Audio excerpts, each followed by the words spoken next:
আজ থেকে প্রায় ৭,০০০ বছর পূর্বে মহাভারতের যুদ্ধে ভগবান শ্রীকৃষ্ণ অর্জুনকে গীতার উপদেশ প্রদান করেছিলেন। ভগবদ গীতায় বলা শ্রীকৃষ্ণের বাণী আজও জীবনে এগিয়ে যাওয়ার অনুপ্রেরণা দেয়। তাই জীবনে যে কোনো সমস্যার সমাধান পেতে এবং জীবনে সফলতা পাওয়ার জন্য ভগবদ গীতার কিছু বাণী আমাদের অবশ্যই মনে রাখার প্রয়োজন। ভগবদ গীতা শুধুমাত্র এটি ধর্মের জন্যই নয়, এই বইটিকে পৃথিবীর সমস্ত ধর্মের মানুষের পড়া এবং বোঝা উচিত, যাতে সে তার জীবনে সুখ, শান্তি এবং সাফল্য অর্জন করতে পারে। গীতা জীবনের ধর্ম, কর্ম এবং প্রেমের পাঠ শেখায়। শ্রীমদ্ ভগবদ গীতার জ্ঞান মানুষের জীবন এবং মৃত্যুর পরবর্তী জীবনের জন্য উপযোগী মনে করা হয়। বলা হয়, গীতা একটি সম্পূর্ণ জীবন দর্শন, যাকে অনুসরণ করলে একজন ব্যক্তি সর্বশ্রেষ্ঠ হতে পারে। কিন্তু প্রাত্যহিক জীবনের কর্মব্যস্ততার জন্য আমাদের সবার পক্ষে প্রতিদিন গীতা পাঠ করা সম্ভব হয় না। অনেকে মনে করেন ধার্মিকরাই গীতা পাঠ করেন, কিন্তু এটা একেবারেই সঠিক নয়। স্বাধীনতা আন্দোলনের সময় বিপ্লবীদের অন্যতম পাঠ্য ছিল এই ভগবদ গীতা। গীতায় ভক্তিযোগের কথা যেমন বলা হয়েছে, তেমনই রয়েছে জ্ঞানযোগ ও কর্মযোগের কথা। বলা হয়, একটি পরিপূর্ণ মানব জীবন কিভাবে গড়ে তোলা যায় তার সন্ধান রয়েছে গীতার প্রতিটি শ্লোকে। গীতার যে অমৃত ধারা 18টি অধ্যায় ধরে প্রবাহিত হয়েছে, তার কিছু সার কথা আজ আমি আপনাদের বলবো। যারা গীতা পাঠ করার সময় পান না, তারা গীতার এই সার কথাগুলি শ্রবণ করলেও গীতা পাঠের ফল অনেকাংশে লাভ করতে পারবেন। শ্রীমদ্ ভগবদ গীতা শুদ্ধ সংস্কৃত ও বাংলা ভাষায় লেখা, তবে আপনাদের সুবিধার্থে আমি সহজ বাংলায় গীতার কিছু শ্লোকের সহজ অর্থ আপনাদের সামনে পরিবেশন করছি। আপনাদের কাছে অনুরোধ, ভিডিওটি মনোযোগ সহকারে সম্পূর্ণ শুনবেন। আশা করি গীতার প্রকৃত অর্থ জানার জন্য এই ভিডিওটি আপনার জন্য কার্যকরী হবে। তাহলে আসুন জেনে নেওয়া যাক শ্রীমদ্ ভগবদ গীতার সার কথা বা সারাংশ। ভগবান শ্রীকৃষ্ণ বলেন, যেরকম অন্ধকারেও আলো উজ্জ্বল হয়, ঠিক সেই রকমই সত্যও সবসময় উজ্জ্বল হয়। এই জন্য মানুষকে সবসময় সত্যের পথেই থাকা উচিত। আমাদের আত্মা হলো অবিনশ্বর, তাকে না তো অস্ত্র দিয়ে কাটা যায়, না তো অগ্নি দ্বারা জ্বালানো যায়, না তো জল তাকে ভেজাতে পারে, না তো বায়ু তাকে শুষ্ক করতে পারে। আমরা এই নশ্বর দেহ ধারণ করে থাকলেও আসলে আমরা প্রত্যেকেই হলাম এক একটি আত্মার স্বরূপ, যা কখনোই বিনষ্ট হবে না। তাই এই নশ্বর দেহের জন্য শোক না করার কথা বলেছেন ভগবান শ্রীকৃষ্ণ। কারণ আত্মাই হলো আমাদের চিন্ময় সত্তা, যাকে কখনোই ধ্বংস করা সম্ভব নয়। যেরকম মনুষ্য তার পুরাতন বস্ত্র পরিত্যাগ করে নতুন বস্ত্র পরিধান করে, একই রকমভাবে আত্মাও নিজের পুরাতন জীর্ণ শরীরকে পরিত্যাগ করে নতুন শরীর ধারণ করে। এটাই প্রকৃতির অপরিবর্তনীয় নিয়ম। এই সত্যকে স্বীকার করে ভয়মুক্ত হয়ে আমাদের জীবনযাপন করা উচিত। যারা প্রকৃত জ্ঞানী ব্যক্তি হয়, তারা না তো জীবিত ব্যক্তির জন্য শোক করেন, না তো মৃত ব্যক্তির জন্য শোক করেন। কারণ তিনি জানেন যে মারা গেছে সে আবার জন্মগ্রহণ করবে, আর যে জীবিত আছে সে একদিন অবশ্যই মারা যাবে। কর্মই হলো সবথেকে বড় ধর্ম। শ্রীকৃষ্ণ অর্জুনকে বললেন, হে অর্জুন, মানুষ কর্ম করার জন্যই এই পৃথিবীতে জন্মগ্রহণ করে থাকে, আর কর্ম না করে কেউ ক্ষণকালও জীবিত থাকতে পারে না। এমনকি মানুষ যখন নিদ্রারত অবস্থায় থাকে, তখনও তার মস্তিষ্ক কর্ম করতে থাকে। মানুষকে পরিণামের কথা চিন্তা না করে নিজের কর্তব্য পালন করা উচিত। সবসময় ভালো কর্ম করা উচিত, কারণ কর্ম এমন একটি ফসল যা মানুষকে একদিন না একদিন কাটতেই হবে। যা ঘটে গেছে তা ভালোর জন্যই ঘটেছে, আর যা ঘটছে তাও ভালোর জন্যই ঘটছে। যা ঘটবে তাও ভালোর জন্যই ঘটবে।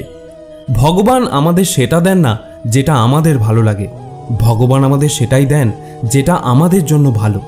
এই পরম সত্য যিনি উপলব্ধি করতে পারেন, তিনি মনুষ্য মধ্যে সবচেয়ে শ্রেষ্ঠ হন। সুখ দুঃখ, মান অপমান, লাভ ক্ষতি, এই বিভিন্ন পরিস্থিতিতে তিনি অটল থাকতে পারেন। এই রকম ব্যক্তিকে ভগবদ গীতায় স্থিতপ্রজ্ঞ বলা হয়েছে। তাই হে অর্জুন, তুমি স্থিতপ্রজ্ঞ হওয়ার চেষ্টা করো। তোমার কি হারিয়ে গেছে যে তুমি কাঁদছ? তুমি কি কিছু এনেছিলে যা হারিয়ে গেছে? তুমি কি কিছু সৃষ্টি করেছো যা নষ্ট হয়ে গেছে? না তো তুমি সঙ্গে করে কিছু নিয়ে এসেছো, আর না তো তুমি সাথে করে কিছু নিয়ে যেতে পারবে। তুমি এই পৃথিবীতে খালি হাতেই এসেছো, আর তোমাকে খালি হাতেই এখান থেকে ফিরে যেতে হবে। আজ যা তোমার বলে দাবি করো তা গতকাল অন্য কারো ছিল, আগামীকাল তা অন্য কারো হয়ে যাবে। পরিবর্তনই হলো সংসারের নিয়ম। তুমি যেটা নিজের মনে করে মগ্ন হয়ে আছো, এই প্রসন্নতাই তোমার দুঃখের প্রধান কারণ হয়ে দাঁড়াবে। মনে রেখো, কোনো জাগতিক বস্তুই তোমার নিজের নয়। সেটা বস্তু হোক বা ব্যক্তি, সেটা অনুভূতি হোক বা উপলব্ধি, যাকে তুমি মৃত্যু ভাবো সেটাই হলো আসল জীবন। মহাকাল তোমাকে এক মুহূর্তে কোটি লোকের অধিপতিও করে দিতে পারে, আবার নিঃস্বও করে দিতে পারে।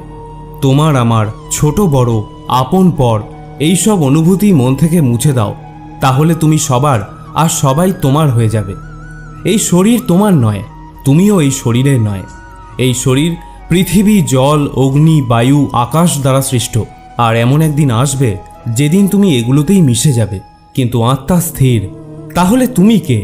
তুমি নিজেকে ভগবানের ওপর ছেড়ে দাও। তোমার জন্য এটাই সর্বোত্তম উপায়।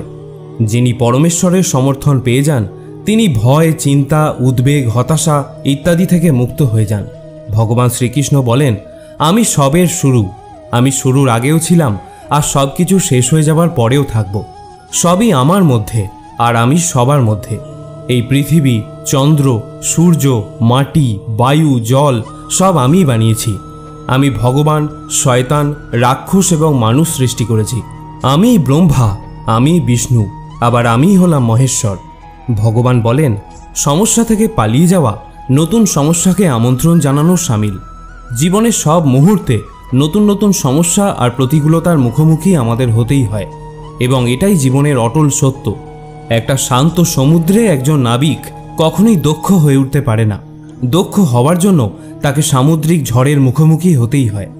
অন্ধকারে অন্ধ হয়ে যাওয়া লোক না তো নিজের দোষ দেখতে পায়, না তো অন্যের গুণ। মনে রেখো, কেউ কারোর অভাবে মরে যায় না। সময় সবাইকে একদিন বাঁচতে শিখিয়েই দেয়। জীবন একবারই পাওয়া যায়, এটা সম্পূর্ণ ভুল কথা, কারণ মৃত্যুই একবার পাওয়া যায়। জীবন তো প্রতিদিনই আমরা পেয়ে থাকি। অন্ধকারাচ্ছন্ন রাত্রি যদি এসে থাকে, তাহলে আলোকিত প্রকাশ নিয়ে সূর্য অবশ্যই আসে। রোগ যদি এসে থাকে, তাহলে তার ওষুধও অবশ্যই আসে। সমস্যা যদি আসে, তাহলে সেই সমস্যার সমাধানও নিজে থেকেই আমাদের কাছে চলে আসে। এই সংসার, এই জীবনের শুধুমাত্র একটাই নিয়ম আছে, আর তা হলো এটাই, এই সংসার হলো চক্রের মতো। এখানে শাশ্বত বলে কিছু নেই, নিত্য বলে কিছু নেই। যা কিছু রয়েছে তা বদলাতে চলেছে। যদি তোমার জীবনে দুঃখ থাকে, সমস্যা থাকে, যদি তুমি বিপদ দ্বারা আচ্ছন্ন থাকো, তাহলে মনে রেখো, সব কিছু বদলে যেতে চলেছে। দুঃখের সময় কেঁদো না, মনকে আরও দুঃখী করে তুলো না, কারণ এখানে যা কিছুই এসেছে তা যাওয়ার জন্যই এসেছে। তাহলে এত চিন্তা কিসের? তাকে কখনো খুঁজো না যে পৃথিবীতে সবচেয়ে সুন্দর, বরং তাকে খোঁজো যার জন্য তোমার পৃথিবী সুন্দর হয়ে যাবে। সুখ মানুষের জীবনে অহংকারের পরীক্ষা নেয়, আর দুঃখ ধৈর্যের পরীক্ষা নেয়। একজন শিক্ষিত মানুষের মধ্যে মনুষ্যত্ব না থাকলে সেই শিক্ষা মূল্যহীন হয়ে যায়। যদি কেউ তোমাকে কখনো নিচে নামানোর চেষ্টা করে, তাহলে বুঝে নিও তুমি আগে থেকেই তার চেয়ে ওপরে আছো। মনে রেখো, যাই হয়ে যাক না কেন, নিজের প্রতিভার অহংকার কখনো করো না। পাথর যখন জলে পড়ে যায়, তখন সেটা নিজের ওজনের কারণে জলে ডুবেও যায়। অনেকেই মনে করে যে সংসারের কাজকর্ম ত্যাগ করাই হলো সন্ন্যাস। কাজকে তারা বন্ধন বা দুঃখের কারণ বলে মনে করে, তাই সকল রকম কাজকেই পরিত্যাজ্য মনে করে। কিন্তু তারা ভুল করে। কর্ম ত্যাগ নয়, কর্মফলের লোভকে ত্যাগ করাই হলো আসল ত্যাগ বা সন্ন্যাস। শ্রীকৃষ্ণ বলেন, আমি পৃথিবীর মধুর সুগন্ধ, আমি অগ্নির উষ্ণতা, সব জীবিত প্রাণীর জীবন ও সন্ন্যাসীদের আত্মসংযমও আমি সবার পালন করে থাকি, আবার আমি সব কিছুর বিনাশও করে থাকি। আমি পৃথিবীর সমস্ত প্রাণীদেরকেই জানি, কিন্তু বাস্তবে আমাকে কেউই জানতে পারে না। যখনই এই পৃথিবীতে পাপ ও অধর্মের পরিমাণ বেড়ে যায়, তখন আমি ধর্মকে পুনরায় পুনঃস্থাপন করার জন্য এই ধরাধামে অবতীর্ণ হয়ে থাকি। সাধুদের পরিত্রাণ এবং দুষ্কৃতীদের দমন করার জন্য আমি বারবার এই ধরাধামে আবির্ভূত হই। ক্রোধ মানুষকে নরকের পথে টেনে নিয়ে যায়। ক্রোধের ফলে মানুষের মন অশান্ত হয়ে পড়ে, সে আবেগের বশে নিজেরই বেশি ক্ষতি করে। তাই ভগবান শ্রীকৃষ্ণ বলেন, মানুষকে রাগ থেকে দূরে থাকা উচিত। যতই রাগ হোক না কেন, নিজেকে শান্ত করার প্রচেষ্টা করতে হবে আমাদের। মানুষের উচিত তার নিজের মনের ওপর নিয়ন্ত্রণ রাখা। মানুষের মন বায়ুর মতো চঞ্চল হয়ে থাকে। মন মানুষকে কাম ভাবনার দিকে নিয়ে যায়। যদি জীবনের সফলতা অর্জন করতে চাও, তাহলে মনকে নিয়ন্ত্রণ করা অতীব প্রয়োজনীয়। মনকে বশে রাখার ফলে মস্তিষ্কে শক্তি কেন্দ্রীভূত হয়, যার ফলে কর্মের সফলতা পাওয়ার সম্ভাবনাও বৃদ্ধি পায়। গীতায় ভগবান বলেছেন, যার মনের ওপর নিয়ন্ত্রণ আছে তার মনে দুশ্চিন্তা ও অপ্রয়োজনীয় চিন্তাভাবনা প্রবেশ করতে পারে না, যার ফলে মনুষ্য তার লক্ষ্যকে সহজেই জয় করতে পারে। ভগবান বলেন যে মন মানুষের সবথেকে বড় বন্ধু তখনই যখন তার মনের ওপর নিয়ন্ত্রণ থাকে, কিন্তু তার মন তার সবথেকে বড় শত্রু হয়ে যায় যখন তার মনের ওপর কোনো নিয়ন্ত্রণ থাকে না। মন মানুষকে সফলতার চূড়ায় নিয়ে যেতে পারে, আবার মন মানুষকে নরকেও টেনে নিয়ে যেতে পারে। সদা সন্দেহকারী ব্যক্তি কখনো শান্তি প্রাপ্ত করতে পারে না। তাই সন্দেহ করা থেকে তুমি দূরে থাকো। অধিক সন্দেহ করার ফলে মনের শান্তি ভঙ্গ হয়ে যায়, আর ব্যক্তি ভ্রমের বশবর্তী হয়ে নিজের সম্পর্কগুলোকে নষ্ট করে ফেলে এবং নিজের ওপর নিয়ন্ত্রণ হারায়। শরীরের সৌন্দর্য মনকে আকর্ষণ করে, কিন্তু স্বভাবের সৌন্দর্য হৃদয়কে আকর্ষণ করে। তাই মানুষের স্বভাব সর্বদা নির্মল হওয়া উচিত। কে কি করছে, কিভাবে করছে, কেন করছে, এসব থেকে তুমি যত দূরে থাকবে ততই আনন্দে থাকবে। শ্রী ভগবান বলেন যে মানুষের মধ্যে জ্ঞানের অভাব এবং ভগবানের প্রতি শ্রদ্ধার অভাব থাকে, সে মানুষ কখনোই জীবনে আনন্দ ও সফলতা প্রাপ্ত করতে পারে না। মানুষের দুঃখের একটা বড় কারণ হলো মায়া এবং মোহ। যে যত বেশি মায়া করবে সে তত বেশি দুঃখ কষ্ট ভোগ করবে।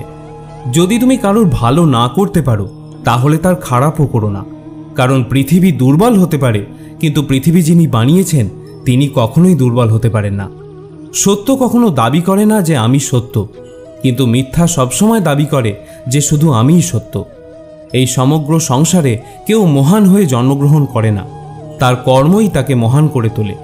সঠিক কর্ম সেটা নয় যার পরিণাম সর্বদা সঠিক হয়, বরং সঠিক কর্ম হলো সেটা যার উদ্দেশ্য কখনো খারাপ হয় না। মনুষ্য সর্বদা তার ভাগ্যকে দোষারোপ করে, এটা জেনেও যে ভাগ্যের ওপরেও হলো তার কর্ম, যা তার নিজের হাতেই আছে। মানুষের জন্মের সাথে সাথে তার মৃত্যুও নির্ধারিত হয়ে যায়।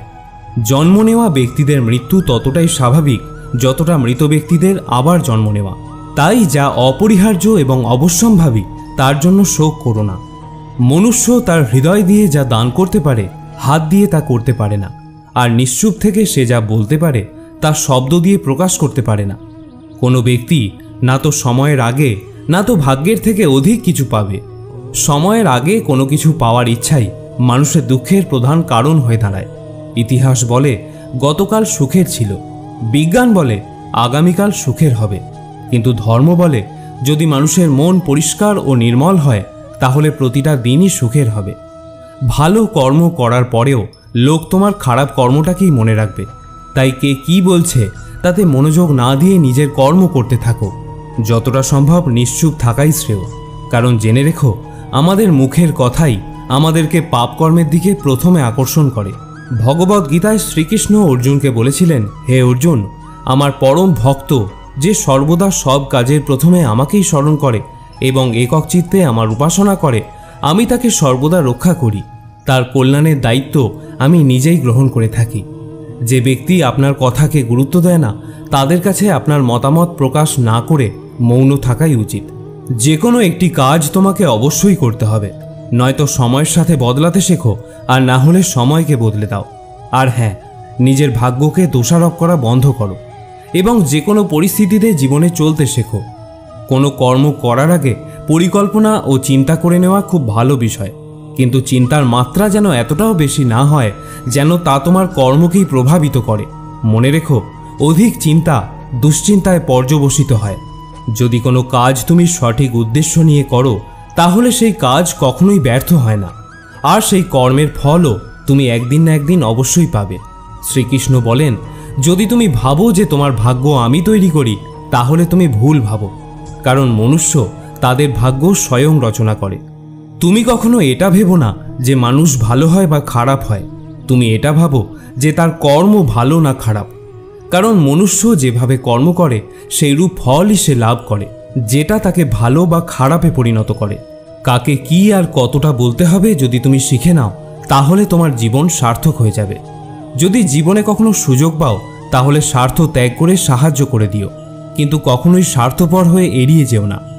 ধর্ম দ্বারা পরিপূর্ণ হৃদয় সর্বদা ধর্মের পরামর্শ দেয়, আর অধর্ম দ্বারা পরিপূর্ণ হৃদয় সর্বদা অধর্ম করারই পরামর্শ দেয়।